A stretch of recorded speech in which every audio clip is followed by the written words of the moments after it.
नमस्कार दोस्तों, मैं राजेश अग्रवाल पन्ना कंपटीशन क्लासेस में आपका एक बार फिर से स्वागत करता हूं लेक्चर नंबर 50 के साथ। ठीक है, आपके सहयोग से हम लेक्चर नंबर 50 तक पहुंच चुके हैं और कुछ लेक्चर्स और फिर मैनेजमेंट में आपके 25 में से 25 नंबर पूरे होंगे। आज विपणन प्रबंध या मार्केटिंग मैनेजमेंट के पार्ट 4 की बात करेंगे और इसमें मार्केटिंग मिक्स या विपणन मिश्रण की बात चल रही थी पिछले लेक्चर में, जहां पे अपन उत्पाद की बात कर रहे थे। पहला मार्केटिंग मिक्स उत्पाद, उसी को कंटिन्यू करेंगे। और इसमें पिछले लेक्चर्स तक अपन बात कर चुके थे ब्रांडिंग, अच्छे ब्रांड की विशेषताएं, मोनो, लोगो, ये सारी चीजें क्या होती हैं। यदि पिछला लेक्चर आपने नहीं देखा है तो बहुत डायनामिक लेक्चर है, जाके देखिए, आपको अच्छे नंबर मिलेंगे उसको पढ़ने के बाद। आज बात करते हैं उत्पाद में ही पैकेजिंग। पहला मार्केटिंग मिक्स चल रहा है उत्पाद, उसके अंतर्गत बात करेंगे आज पैकेजिंग की। ठीक है, किसी उत्पाद के कवर, डब्बे, आवरण को डिजाइन करना एवं उसका निर्माण करना ताकि उत्पाद जो है वो जैविक रूप से, भौतिक रूप से, रासायनिक रूप से सुरक्षित रहे एवं उस उत्पाद का सौंदर्यीकरण भी हो सके, प्रेजेंटेबल भी लगे। ठीक है, तो उसको बोलते हैं पैकेजिंग। ठीक है, पैकेजिंग के 3 स्तर होते हैं, है ना। ये ध्यान रखिएगा, इस तरीके के प्रश्न अगर परीक्षा में आते हैं तो फिर नहीं पढ़ा होगा तो नहीं बनेंगे आपसे। तो पैकेजिंग के 3 स्तर होते हैं। पहला है प्राथमिक पैकेजिंग, द्वितीयक पैकेजिंग और परिवहन के लिए पैकेजिंग। तो बात करते हैं पहले नंबर पे प्राथमिक पैकेजिंग, है ना, प्राइमरी पैकेजिंग। उत्पाद की सीधी पैकेजिंग को बोलते हैं प्राथमिक पैकेजिंग। जैसे साबुन की बट्टी होती है ना, जैसे आपने लक्स साबुन लिया तो लक्स साबुन की बट्टी जैसी आप खोलते तो उसके अंदर बट्टी से ठीक एक सफेद सफेद कागज मोटा सा लगा हुआ होता है, ब्लॉटिंग पेपर टाइप का। तो साबुन की बट्टी के अंदर का सफेद कागज या टूथपेस्ट का डायरेक्ट जो ट्यूब होता है वो, या माचिस की डायरेक्ट जो डिब्बी होती है वो क्या है, प्राथमिक पैकेजिंग के एग्जाम्पल है। द्वितीयक पैकेजिंग क्या होती है, उत्पाद को तब तक सुरक्षित रखता है द्वितीयक पैकेजिंग जबकि उसका उपयोग प्रारंभ ना हो जाए, है ना। द्वितीयक पैकेजिंग में उत्पाद को तब तक सुरक्षित रखा जाता है इस पैकेजिंग के अंतर्गत जब तक कि उसका उपयोग प्रारंभ ना हो जाए। जैसे आप टूथपेस्ट खरीद के लाए और घर पे आपका टूथपेस्ट डब्बा कवर सहित रखा हुआ है। ठीक है, कोई आप सिरप खरीद के लाए और सिरप बोतल का जो ढक्कन है उसकी सील आपने नहीं तोड़ी, है ना, तो वो द्वितीयक पैकेजिंग के अंतर्गत रखा हुआ है। और अगर सील तोड़ दी तो फिर बोतल के अंदर वो प्राथमिक पैकेजिंग में आ जाएगा। टूथपेस्ट जो है वो टूथपेस्ट की ट्यूब जो है वो डब्बे समेत रखी हुई है तो वो द्वितीयक पैकेजिंग हो जाएगी। और जब डब्बा फेंक के टूथपेस्ट को आप यूज में लाने लगेंगे, उपयोग प्रारंभ कर लेंगे तो वो, है ना, तो वो प्राथमिक पैकेजिंग में आ जाएगा। परिवहन के लिए पैकेजिंग, जैसे संग्रहण करना हो चीजों का, चीजों की पहचान पैकेजिंग से ही होती है। परिवहन हेतु की जाने वाली पैकेजिंग या पैकिंग, जैसे कार्टन होते हैं और बक्से होते हैं, है ना, बड़े बड़े कार्टन्स होते हैं, बड़े बड़े बक्से होते हैं, तो वो परिवहन के लिए पैकेजिंग। तो 3 तरीके की पैकेजिंग है, प्राथमिक पैकेजिंग, द्वितीयक पैकेजिंग, परिवहन के लिए पैकेजिंग। एग्जाम्पल के थ्रू क्वेश्चन बनाया जा सकता है। यहाँ पे मैं आपको एक बात बहुत अच्छे से क्लियर कर लूं कि मैनेजमेंट की लैंग्वेज में सामान्यतः पैकिंग तथा पैकेजिंग जो है ये शब्द दोनों इंटरचेंजेबली यूज होते हैं, एक दूसरे के अर्थ में प्रयुक्त होते हैं, चाहे पैकिंग बोल लें चाहे पैकेजिंग बोल लें, है ना, एक ही रूप में प्रयुक्त होते हैं। किंतु महीन अंतर इनके बीच या मुख्य अंतर अगर बात करें तो अगर सिर्फ बोला जाए कि पैकिंग, तो पैकिंग का मतलब है सुरक्षा कवच, जैसे माचिस की डिब्बी या टूथपेस्ट का ट्यूब जो होता है ऊपर से वो प्लास्टिक का, तो सुरक्षा कवच होता है। जबकि पैकेजिंग जो है वो बड़ा टर्म है। पैकेजिंग का मतलब होता है ओवरऑल पैकिंग तथा सौंदर्य, सुरक्षा, प्रस्तुतिकरण आदि, ये सारा क्या कहलाता है, पैकेजिंग। तो यदि मैं पैकेजिंग का वेन आरेख बनाऊं तो पैकेजिंग यदि ये है तो पैकिंग उसका एक भाग है। बाहर क्या है जी, पैकेजिंग, और अंदर क्या है, पैकिंग। आशा है आपको अंतर समझ में आ रहा होगा। नहीं बोलते जैसे कोई बच्चा यदि देखने में भी अच्छा हो, पढ़ने में भी अच्छा हो, प्रेजेंटेशन में भी अच्छा हो, खेलने में भी अच्छा हो, सारी गतिविधियों में ओवरऑल चहुमुखी विकास जिसका हुआ हो, तो उसको क्या बोलते हैं, अच्छा पैकेज है, ये फुल पैकेज है ना। तो इस तरीके से पैकेज जो शब्द होता है वो उसमें पैकिंग समाहित है। पैकिंग का बहुत ब्रॉड रूप है पैकेजिंग। ठीक है, ध्यान देंगे जरा आप। पैकेजिंग ऐसी हो कि प्रोडक्ट या उत्पाद की शेल्फ लाइफ ज्यादा हो सके। शेल्फ लाइफ क्या होती है, शेल्फ मतलब अलमारी, शेल्फ लाइफ क्या होती है, शेल्फ लाइफ मतलब कितने दिन तक उत्पाद सही सलामत बचता है, सड़ता नहीं है, या उसका मूल्य जो है उत्पाद का नहीं बचता। शेल्फ लाइफ यदि किसी उत्पाद की खत्म हो जाती है तो उसका मूल्य नहीं बचता। फॉर एग्जाम्पल, न्यूज़पेपर जो आपके घर में आता है, अखबार जो आता है, उसकी शेल्फ लाइफ 1 दिन होती है। यदि आज मान लीजिए 7 फरवरी का न्यूज़पेपर आपने 7 फरवरी की रात को 12 बजे तक नहीं पढ़ा, तो 8 तारीख के दिन जो है वो 7 फरवरी का न्यूज़पेपर जो है वो खराब हो जाएगा, उसकी शेल्फ लाइफ खत्म हो जाएगी। तो न्यूज़पेपर की शेल्फ लाइफ क्या है? 1 दिन, और उसके बाद वो पेपर अखबार ना कहला के रद्दी कहलाने लगेगा, क्योंकि उस न्यूज़ का महत्व तो आज ही है ना, कल तो फिर नई न्यूज़ आ जाएगी। ठीक है, तो शेल्फ लाइफ मतलब कितने दिन वो प्रोडक्ट चलता है, तो ये प्रश्न आ सकता है, शेल्फ लाइफ क्या होता है। तो ये थी पैकेजिंग की बात। अब बात करते हैं पैकेजिंग के बाद लेबलिंग की। लेबल लगाना, लेबल चिपका हुआ होता है बॉटल के ऊपर, कार्टन के ऊपर, तो पैकेज के ऊपर चिपका हुआ कागज या प्रिंट किया हुआ गत्ता, है ना, गत्ता मतलब कार्टन के ऊपर भी प्रिंट किया हुआ होता है, जिसमें मूल्य लिखा होता है, मैन्युफैक्चरिंग डेट लिखी होती है, एक्सपायरी डेट, उसके कंटेंट्स अवयव लिखे होते हैं, निर्माता का नाम होता है, मात्रा होती है, इस सब की जानकारी जो होती है वो क्या कहलाती है? लेबल। ठीक है, इसमें बहुत समझाने के लिए कुछ नहीं है, तो वो कहलाता है लेबल। लेबल की स्पेलिंग है LABEL, LAV नहीं है, VEL। लेबल मतलब होता है समान करना। ठीक है, तो यहां लेबलिंग तक बात करी है अपन ने। पहले मार्केटिंग मिक्स, जिसको बोलते हैं अपन प्रोडक्ट। अब अपने को शुरुआत करना है दूसरे मार्केटिंग मिक्स, जिसको बोलते हैं अपन प्राइस। प्राइस मतलब मूल्य। यह विपणन मिश्रण या मार्केटिंग मिक्स का दूसरा अवयव है। ठीक है, तो उत्पाद खत्म हो चुका है, यहां से बात करते हैं अपन मूल्य की। क्या बोल रहा है ये?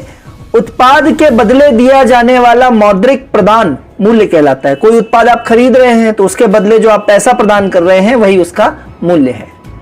मूल्य निर्धारण प्रतियोगिता के लिए एक प्रभावी कारक है। सबसे बड़ा फैक्टर क्या है मार्केट में? एक प्रतियोगी दूसरे प्रतियोगी के लिए, एक प्रतियोगी से दूसरे प्रतियोगी के लिए, कि मूल्य निर्धारण। जिसका मूल्य कम होगा, चीज अच्छी होगी, उसका ज्यादा बिकेगा।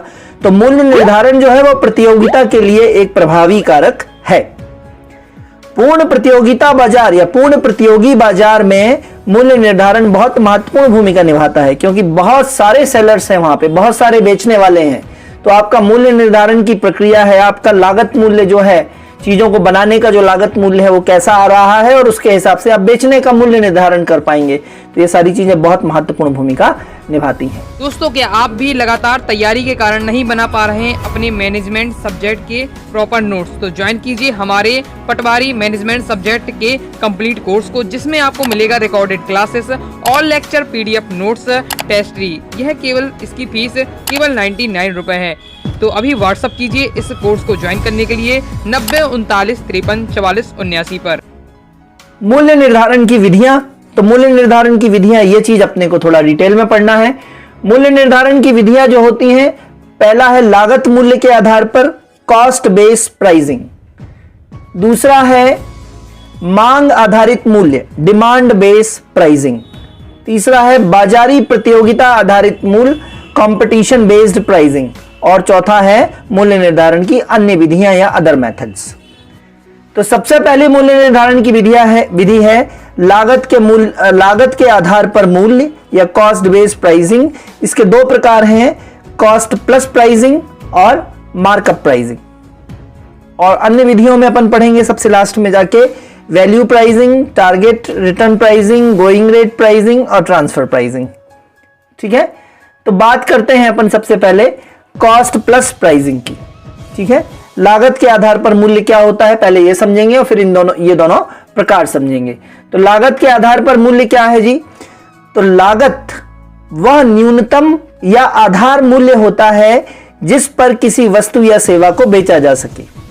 इससे यदि कम बेचेंगे आप, अपनी लागत से भी कम बेचेंगे आप, तो विक्रेता या उत्पाद को क्या उठानी पड़ेगी? हानि। 100 रुपए में कोई चीज आपने बना के तैयार करी है, तो अगर आप फायदा भी नहीं लेंगे तो कम से कम 100 में बेचेंगे। 100 से कम में बेचेंगे तो आपको क्या हो जाएगा? हानि उठानी पड़ेगी। हालांकि थोड़े समय तक, अच्छा एक स्ट्रेटेजी आई है बाजार में कि थोड़े समय तक हानि उठा लेती हैं कंपनियां, थोड़े समय तक हानि उठाकर वस्तु को बेचा जा सकता है, किंतु दीर्घकालीन अस्तित्व हेतु लाभ कमाना ही पड़ेगा कंपनी को। एक समय तक कंपनी हानि उठा सकती है, जैसे जियो ने आपको आदी बनाया है। जियो ने शुरू में आपको 4G क्या दिया? फ्री दिया, और जब आप उसके एडिक्ट हो गए तो उन्होंने अपने हिसाब से उस चीज को बेचा, अपने रेट के हिसाब से उसको बेचा। तो शुरू में जियो ने फ्री बेचा आपको, तो हानि उठा ली उसने कुछ समय तक, और कुछ समय बाद आपको आदी बना दिया उस चीज का, हैबिचुअल बना दिया, और हैबिचुअल बनाने के बाद फिर उन्होंने उसमें से हार्नेस या प्रॉफिट जो है लेना शुरू कर दिया। तो यदि लेक्चर की पीडीएफ आपको चाहिए तो पीडीएफ के लिए इसी जो लेक्चर है इसी के नीचे लिंक में व्हाट्सएप नंबर दिया हुआ है, इस पर व्हाट्सएप करके नॉमिनल चार्जेस पे आप पीडीएफ प्राप्त कर सकते हैं। बहुत अच्छा सपोर्ट मिल रहा है, अच्छे से पढ़ते रहिए, है ना। अब लागत जो है वो 3 प्रकार की होती है, लागत जो है वो 3 प्रकार की होती है। देखते हैं अपन क्या क्या होती है। ये थोड़ा सा फाइनेंशियल पार्ट है इसका, लेकिन जरूरी है पढ़ना। तो लागत 3 प्रकार की है। पहला है स्थायी लागत या फिक्स्ड कॉस्ट, दूसरा है परिवर्तनशील लागत या वेरिएबल कॉस्ट, और तीसरा है अर्ध परिवर्तनशील लागत या semi variable cost. Semi variable बोल लो चाहे सेमी फिक्स्ड बोल लो, गिलास को आधा खाली बोल लो चाहे गिलास को आधा भरा बोल लो, सेमी वेरिएबल है तो सेमी फिक्स्ड रहेगी। ठीक है, तो बात करते हैं सबसे पहले स्थायी लागत या फिक्स्ड कॉस्ट की। ठीक है, वे लागतें जो फर्म की उत्पादन तथा बिक्री से प्रभावित नहीं होती है, इन लागतों को तो लगना ही है, चाहे आपकी बिक्री कुछ भी हो चाहे आपका उत्पादन कुछ भी हो, उससे प्रभावित नहीं होती, ये स्थायी तौर पे आपको लगना ही है। फॉर एग्जाम्पल, आप जिस प्रेमाइसिस पे, जिस एरिया में आप अपनी फैक्ट्री चला रहे हैं, वहां का किराया तो लगना ही लगना है, चाहे आपकी बिक्री 0 हो चाहे आपकी बिक्री 100 हो। लोग आपके यहां जो काम कर रहे हैं उनकी सैलरी आपको देना ही है, चाहे आपकी बिक्री हो और चाहे बिल्कुल ना हो। तो ये स्थायी लागतें कहलाती हैं। परिवर्तनशील लागत, परिवर्तनशील लागत या वेरिएबल कॉस्ट क्या होती है? वे लागतें जो व्यवसाय की मात्रा के अनुपात में घटती या बढ़ती हैं, परिवर्तनशील होती हैं। व्यवसाय की मात्रा के अनुपात में घटती या बढ़ती हैं। फॉर एग्जाम्पल, आपका व्यवसाय बढ़ेगा तो आपका कच्चा माल भी ज्यादा लगने लगेगा। ठीक है, और कच्चा माल ज्यादा या कम लगने लगेगा। अगर व्यवसाय बढ़ेगा तो कच्चा माल ज्यादा लगेगा, व्यवसाय कमजोर होगा आपका, बिक्री कमजोर होगी तो कच्चा माल कम लगने लगेगा। तो परिवर्तनशील कॉस्ट क्या है? कच्चे माल को खरीदे जाने वाली लागत या कॉस्ट। नेक्स्ट है अर्ध परिवर्तनशील लागत या सेमी वेरिएबल या सेमी फिक्स्ड। वे लागतें जो उत्पादन की एक मात्रा तक स्थिर हैं किंतु उसके बाद बढ़ती हैं, है ना। ऐसी लागतें जो उत्पादन की एक मात्रा तक तो स्थिर हैं लेकिन उसके बाद उत्पादन बढ़ने पे वो लागतें भी बढ़ने लगती हैं। एग्जाम्पल से बहुत अच्छा समझ में आएगा, जैसे टेलीफोन बिल। जैसे ही आपका उत्पादन बढ़ने लगा तो कस्टमर्स के ज्यादा कॉल आने लगे, कस्टमर्स को ज्यादा आपको एंटरटेन करना लगा तो टेलीफोन बिल्स आपके बढ़े आने लगे। डिलीवरी के लिए जो आपके यहाँ वाहन है, वो वाहन बहुत ज्यादा माल भेजने लगे, यहां से वहां कच्चा माल लाने लगे, तो वाहनों का बिल, पेट्रोल डीजल बढ़ जाएगा आपका, है ना। तो वाहन का बिल बढ़ेगा। तो समय के साथ, उत्पादन के साथ बढ़ने पे टेलीफोन बिल, वाहन बिल, बिजली बिल, ये सब बढ़ेंगे तो ये अर्ध परिवर्तनशील लागतों में आ जाएंगे। ठीक है ना। लागत के आधार पर मूल्य निर्धारण 2 प्रकार से होता है ना। जैसे कि पिछले पेज में देखा है, यहां पे ये लागत के आधार पर मूल्य निर्धारण 2 प्रकार से है, कॉस्ट प्लस प्राइसिंग और मार्कअप प्राइसिंग। ठीक है, तो इन्हीं की बात कर रहे हैं अपन, है ना। पहला है कॉस्ट प्लस प्राइसिंग विधि, या इसी को बोलते हैं एवरेज कॉस्ट विधि। तो कॉस्ट के साथ प्लस करना है प्राइसिंग, है ना। ये क्या है देखें जरा, कुल लागत जो लगी है उसका कुछ प्रतिशत जोड़कर मूल्य तय करना, है ना। मैन्युफैक्चरर को या निर्माता को जो लागत लगी है उस लागत का कुछ परसेंट उसी लागत में जोड़कर मूल्य तय करना। उदाहरण, मान लीजिए एक वस्तु को बनाने का लागत मूल्य है 100 रुपए और मैन्युफैक्चरर जो है वो 20% लाभ लेना चाहता है, तो 20% लाभ लेना है तो 100 का 20% मतलब 20 रुपए, 120 रुपए कौन सी प्राइसिंग हो जाएगी? कॉस्ट प्लस प्राइसिंग हो जाएगी। और इस तरीके की प्राइसिंग कौन करता है? यह मैन्युफैक्चरिंग संगठनों में ज्यादा उपयोगी है। अर्थात जो निर्माण करता होता है, निर्माता होता है उस वस्तु का, वो इस तरीके की प्राइस तय करता है, जिसको बोलते हैं कॉस्ट प्लस प्राइसिंग। इसी में दूसरी प्राइसिंग है मार्कअप प्राइसिंग। मार्कअप प्राइसिंग क्या कहती है जी? ज्यादातर जब रिटेलर, डीलर, होलसेलर से, है ना, जब रिटेलर जो है, रिटेलर मतलब खुर्चा व्यापारी, है ना, जो फुटकर व्यापारी होता है उसको रिटेलर बोलते हैं। तो ज्यादातर जब रिटेलर जो होता है वो डीलर या होलसेलर से माल लेता है, मान लीजिए 100 रुपए में कुछ खरीदा रिटेलर ने, 100 रुपए में डीलर या होलसेलर से रिटेलर ने कुछ खरीदा 100 रुपए में, तो रिटेलर इस पर कुछ प्रतिशत 100 रुपए में कुछ प्रतिशत या कुछ राशि जोड़कर अपने बेचने का मूल्य निर्धारित करेगा। इसे ही क्या बोलेंगे, मार्क अप प्राइसिंग कहेंगे। ये किसके बीच है, डीलर और रिटेलर के बीच में। ये किसके उसमें था, मैन्युफैक्चरिंग के उसमें। ठीक है, यही डिफरेंस है, बाकी तरीका तो एक ही है लगभग।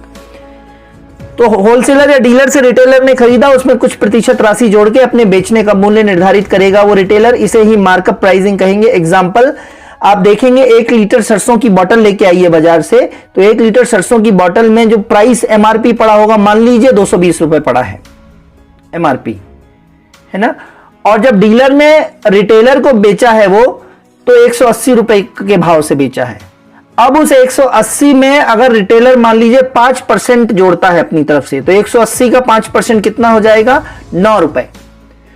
तो वो रिटेलर जो है वो आपको सरसों तेल की बोतल कितने में देगा, 180 का 5% प्लस कर लीजिए, तो 9 रुपए, मतलब 189 रुपए में। आई बात समझ में। डीलर ने रिटेलर को कितने में बेचा था, 180 में। रिटेलर ने उस 180 का 5% अपनी तरफ से जोड़ लिया, तो 189 रुपए, 9 रुपए का फायदा लेके आपको बेच रहा है कौन, रिटेलर। तो इसको बोलते हैं मार्कअप प्राइसिंग। ठीक है, अगले लेक्चर में और बात करेंगे विपणन प्रबंध की, और विपणन लगभग खत्म होने की कगार पे है ना। अच्छे से पढ़ते जाइए, आपकी सफलता निश्चित है प्रबंधन में, इस बात का मुझे पूरा आभास है और अंदाजा है। तब तक के लिए धन्यवाद, गुड बाय, थैंक यू।